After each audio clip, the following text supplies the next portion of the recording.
Welcome back into the Enrichment Sports Source. This segment brought to you by Tennova Healthcare. You see their website right there. When it comes to orthopedic care, no one beats Tennova. From pulled muscles to broken bones, from aching joints to total joint replacement, Tennova's team of specialists unmatched in East Tennessee. Get the right diagnosis, the right treatment, and the right care. You've seen Peyton Manning talk about it. I'm talking about it. You should listen to it. Tennova's orthopedic team, best in East Tennessee. Get out there and see them if you have any of those orthopedic needs. All right, back with Shazan Bradley, Bob Hodge, Jimmy Himes. Hot topics. Hot topic number one. We're just going to do these kind of quickly. Well, the fact that Auburn and Missouri, everybody got really hot over those losses. People could stomach Alabama. People were ticked over those losses. But the fact that that's your SEC championship game. We heard all that. They quit. Does this change your perspective? Will this change fans' perspective, do you think, on those losses to Auburn and Missouri now that you see them in Atlanta? No, I don't think it will. I think people, Tennessee could have given more heart and won. You should have played harder. You should have coached better. I mean, last night I had a friend of mine call, and it's now down to they were coaching series to series. They had a bad series on defense. He called me. They're just not coaching them. And in one bad series. So I don't think it changes people's perspective. I think people are just angry that Tennessee's where it's at, that the gap is so big. But I think they'll get happier as the recruiting class starts rolling in. All right. Should it make a difference? Of course it should. I like fans with passion. I really like fans who have reasonable passion. Sometimes the two don't go together, but you're looking at two of the top 5 teams in the country. And so, and nobody, I certainly didn't think this schedule was going to be that hard because I didn't see Missouri and Auburn being top 5 teams. I thought Tennessee's going to probably win one of those or may have a good chance to win one of them. I was wrong. They got blown out. So those teams ended up being a lot better than I thought. And I think if you're reasonable and you take a look at that schedule, you understand. We already talked about the talent differential. Those teams are really good. So I thought Tennessee goes 6-6. I was wrong, and I was wrong in part because the schedule was harder than I thought it'd be.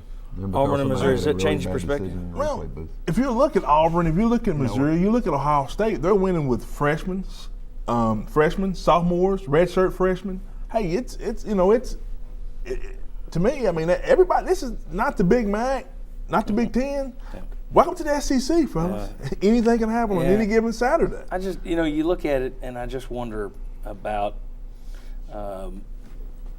the fact that so many people said they quit against those teams because you get blown out. Well, you must have quit. And I told you this last night. How many Kentucky fans last night were saying Kentucky just quit? And they weren't quitting. They were trying. They just didn't have the horses. And I think that's the issue, that in the SEC you better get the horses. Here's the last tidbit that Tennessee fans can be happy about. One last honor Tennessee still holds.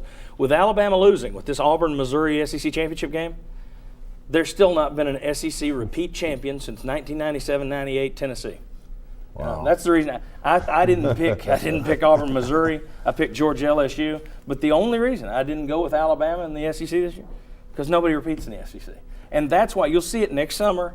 The stories will come out. The media never gets this right at media days. That's because the media always picks last year's champion to repeat. Who else gets it right? Never happens. Yeah, exactly. The media gets it wrong, but yeah, you're right. Nobody gets it right. Auburn, Missouri fans. All right. Yeah, that's right. They had a feeling. Okay. Hot topic number 2. Last week I said that we all question coaches' decisions after losses. In my view, that means the more talent you have, the less people question you.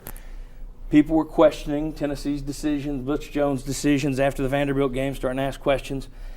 Here's the thing. Nick Saban yesterday tries a field goal from 57 yards with a redshirt freshman backup kicker with the last second, 57 yards.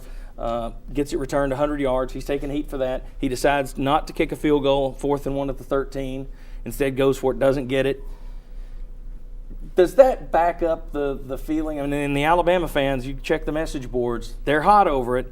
Does that back up the thought, though, that we question coaches when they lose? Even Nick Saban makes decisions that aren't great. It's just you notice them more when you lose. Yes. I mean, I think in the end, the best coaches in the world, they make average talent better. But I said it earlier in the show in the last segment.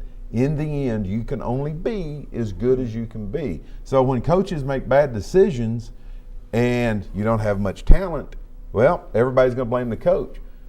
But now you're seeing, I think it's changed a little bit with people. I mean, Nick Saban is catching. I read some of the comments too. He's catching heat. It's a game-to-game thing now if you're a coach. he was a great coach going into Saturday's game. He's still a great coach. He just isn't as great as he was. Well, which is unfortunate too that people view it that way. But I look at things like I thought Kentucky made a great call on a reverse pass. Yeah. But the guy slips and falls. It's still a great call. It didn't work. Had a wide open receiver. Yes. Yeah. So your job as a coach to get people in the right position to make plays. If they screw up and execute and they don't execute it and they fall down, that's not your fault. So yeah, I think we're living in a overly critical world. She's on your former player. Do coaches get too many questions asked of them, or do you think it's about right in terms of the heat they take these days? It's probably about right. I thought he made the right call. I would have made the same call. It's just SEC. Stuff happens. I mean, who would have thought that would have happened? I'm just glad you said stuff happens. Yeah. All right. When we come back, we're going to look back to May of this past year. We had some questions asked of the panel. Give us reasons why Tennessee will make a bowl. Give us reasons Tennessee won't make a bowl. Let's go back and see which ones we got right, which ones we got wrong. Come on back on the Enrichment Sports Source. You are watching East Tennessee's first and only year-round sports talk show on television.